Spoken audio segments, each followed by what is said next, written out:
त्रिशक्ती महाकाव्य अध्याय 3 अधर्माची पहिली सावली। सप्तऋषींची सभा संपली। दिव्य अग्निकुंडातून निघालेला तेजोमय किरण पृथ्वीच्या दिशेने प्रवास करू लागला।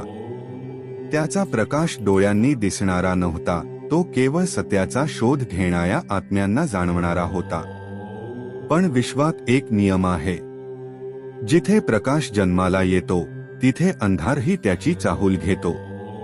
त्या क्षणी पृथ्वीवरील अनेक स्थळांवर विचित्र घटना घडू लागल्या। काही ठिकाणी निःस्वार्थी माणसांच्या मनात अचानक शंकेची बीजे पडू लागली। बंधुभावाऐवजी मत्सर वाढू लागला। सत्य बोलणाऱ्यांची थट्टा होऊ लागली। धर्माच्या नावावर स्वार्थाचा व्यापार सुरू झाला। हे सर्व पाहून एका गहन अदृश्य सूक्ष्म लोकात एक सावली जागी झाली।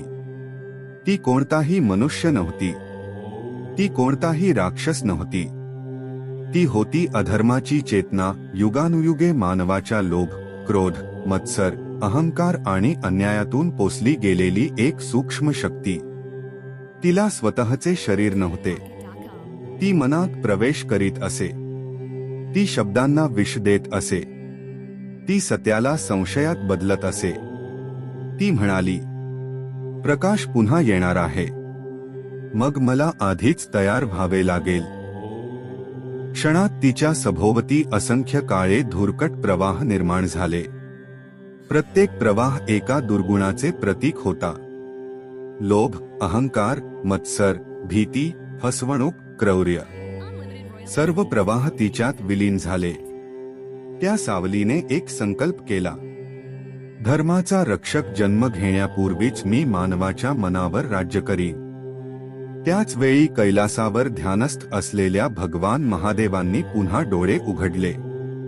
त्यांनी काहीही बोलले नाही, मात्र त्यांच्या त्रिनेत्रातून निघालेली एक सूक्ष्म ज्योत त्या सावलीच्या दिशेने गेली। सावली थरथरली।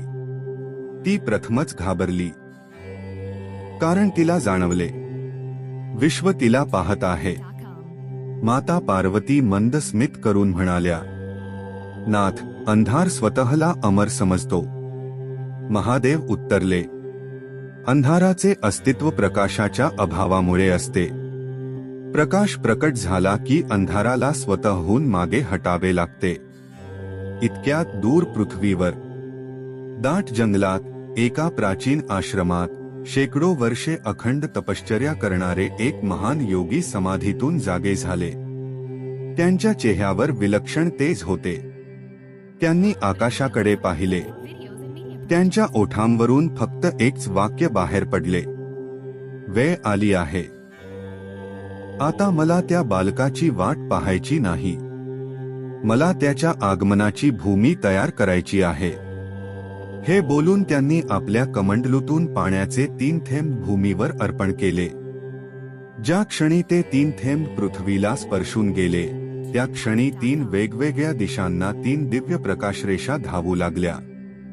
त्या कुठे जात होत्या, कोणासाठी जात होत्या, हे रहस्य अजून कोणालाही माहीत नव्हते।